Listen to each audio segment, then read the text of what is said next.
আসসালামু আলাইকুম প্রিয় শিক্ষক কর্মচারীবৃন্দ, সালাম নেবেন। আশা করি ভালো আছেন।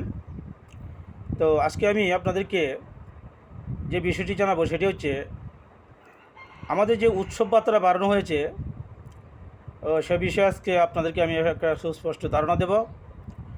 তার আগে আপনার কাছে আমার একটি ছোট্ট রিকোয়েস্ট, আপনি যদি এমপিভুক্ত শিক্ষক কর্মচারী হন তাহলে আমার চ্যানেলটি সাবস্ক্রাইব করবেন, কারণ আপনার সাবস্ক্রাইব আমার কাছে অনেক গুরুত্বপূর্ণ। তো চলুন আজকে আমরা আমাদের উৎসব ভাতা কতটুকু বাড়ছে এবং কার কার বাড়ছে সে বিষয়ে আমরা বিস্তারিত জানি। তো আমরা যে জিনিসটা জানতে পেরেছি শিক্ষা মন্ত্রণালয়ের বিশ্বস্ত সূত্র থেকে, যে শুধুমাত্র শিক্ষকদের 25% থেকে 50% ঈদ বোনাস বাড়ানো হচ্ছে, কিন্তু কর্মচারীদের এ ধরনের নীতিগত কোনো সিদ্ধান্ত হয়নি।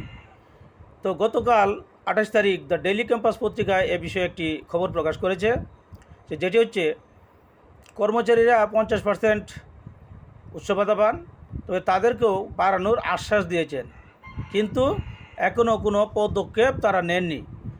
শুধুমাত্র শিক্ষকদের যে 25% থেকে 50% করা হবে সে বিষয়ে একটা বাজেটও পেশ করা হয়েছে, অর্থাৎ অতিরিক্ত 25% দিলে 229 কোটি টাকা লাগবে। এটা কিন্তু বাজেট পেশ হয়ে গেছে, অর্থ মন্ত্রণালয় এই বাজেট অনুমোদন দিয়েছে।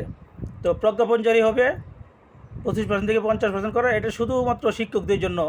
তো স্যার ম্যাডামগণ এবং কর্মচারীগণ যারা আছেন, আপনাদের উদ্দেশ্যে আমি একটা সুস্পষ্ট ধারণা দিতে চাই, এটা যে শুধু কর্মচারীদের জন্য আলাদা করে প্রজ্ঞাপন জারি হবে।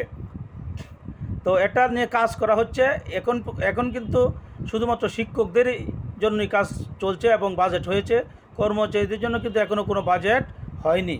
তো এই ব্যাপারে শিক্ষা সচিব আশ্বস্ত করেছেন যে কর্মচারীদেরও যাতে উৎসব ভাতা বাড়ে সে বিষয়ে তিনি পদক্ষেপ নিতে যাচ্ছেন। তো স্যার ম্যাডামগণ, আজকে আমার কাছে এই ছিল উৎসব ভাতার সর্বশেষ আপডেট। আশা করি বুঝতে পেরেছেন। সবাইকে অনেক অনেক ধন্যবাদ। আসসালামু আলাইকুম।